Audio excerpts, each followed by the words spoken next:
পশ্চিমবঙ্গের বাইরে কাজে যাওয়া মানে নিজের ঝুঁকিতে যাওয়া।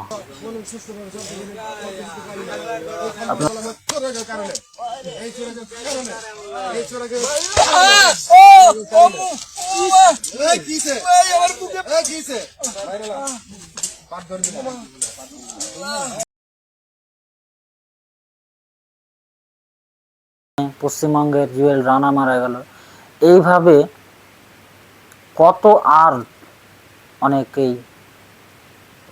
কত আর মানুষ মরবে, এটা আপনারাই বলবেন।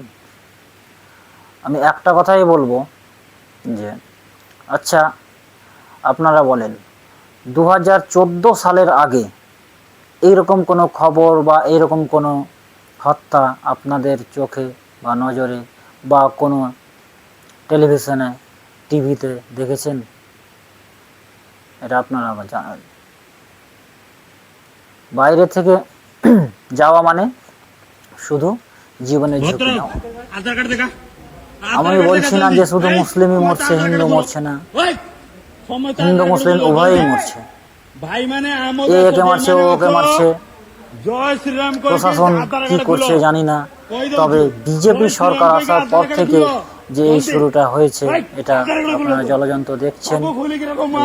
জানি না আগামী দিনে এর পরিস্থিতি আরো ভয়াবহ হবে নাকি, সেটা আমার লোক বেঙ্গলে কাজ করছে, বেঙ্গলের লোক কেরালায় কাজ করছে। এইভাবে কোনোদিন কাউকে প্রতিবাদ বা কোনো রকম মারামারি হেনস্থার শিকার হতে হয়নি, কিন্তু এখন সেটা যেখানেই যাক তাকে হেনস্থার শিকার হতে হচ্ছে। মুর্শিদাবাদের জুয়েল রানা, সেখানে তাকে জয় শ্রীরাম বলতে বাধ্য করাই, সে জয় শ্রীরামে অস্বীকার করে, তাকে পিটিয়ে গণহত্যা করে এবং সেখানে তাকে মেরে ফেলা হয়। কখনো এই রাজ্যে কখনো ওই রাজ্যে যে সাধারণ লোক মার খাচ্ছে, কখনো আপনারা দেখেছেন কি যে সাধারণ লোক মরছে, কিন্তু কখনো কি দেখেছেন যে নেতা মন্ত্রী কোথাও মরেছে? আমরা আপনারা এই সাধারণ লোক হয়ে আরেকজনকে মারছি কেন?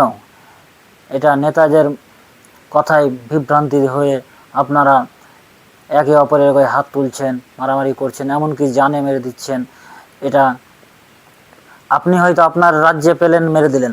আপনি, আপনার ভাই, আপনার কাকা, আপনার জেঠা বা আপনার কেউ আত্মীয় অন্য রাজ্যে কাজে যেতেই পারে, সেখানে ওরাও তো মারবে, আপনারাও তো যেমন মেরেছেন ওরাও তো ছাড়বে না। একে অপরের রাজ্যের প্রতি সবাই সহনশীল, তাহলে আপনি এভাবে মারলে কি জীবনে বেঁচে থাকা যাবে? বেঁচে থাকা যায়? দীপু দাস মারা গেল, তা নিয়ে ভারতের মাটিতে অনেক প্রতিবাদ এবং মহামিছিল, কিন্তু মুর্শিদাবাদের ছেলে জুয়েল রানা কেরালায় গিয়ে মারা গেল, তা নিয়ে কোনো আলোচনা বা কোনো প্রতিবাদ, কোনো মিছিল নেই, কারণ সে মুসলিম। হিন্দু মরলে মিছিল, মুসলিম বললে নীরব। এটার কারণ কি? ভারতে মুসলিমদেরকে এভাবে বঞ্চিত করার কারণ এটা। কোনো রাজনৈতিক দলকে দেখতে পাচ্ছি না যে জুয়েল রানার পক্ষে কোনো মিছিল, কোনো প্রতিবাদ, রাস্তায় ধর্মঘট, এরকম কিছু নেই। কিন্তু পাশের দেশের জুয়েল চন্দ্র দাসকে পুড়িয়ে মারল, তা নিয়ে ভারতের মাটিতে এত প্রতিবাদ, এত মিছিল, কিন্তু ভারতেরই ছেলে, মুর্শিদাবাদের ছেলে, আমাদের ওয়েস্ট বেঙ্গলের মুর্শিদাবাদের ছেলে, সেখানে কেরালায় গিয়ে মারা গেল, তা নিয়ে তো কোনো প্রতিবাদ নেই। কোথায় বিজেপি? কোথায় সুকান্ত মজুমদার? কোথায় দিলীপ ঘোষ? কোথায় শুভেন্দু অধিকারী? কোথায় সৌমিত্র খাঁ? কোথায় লকেট চ্যাটার্জি?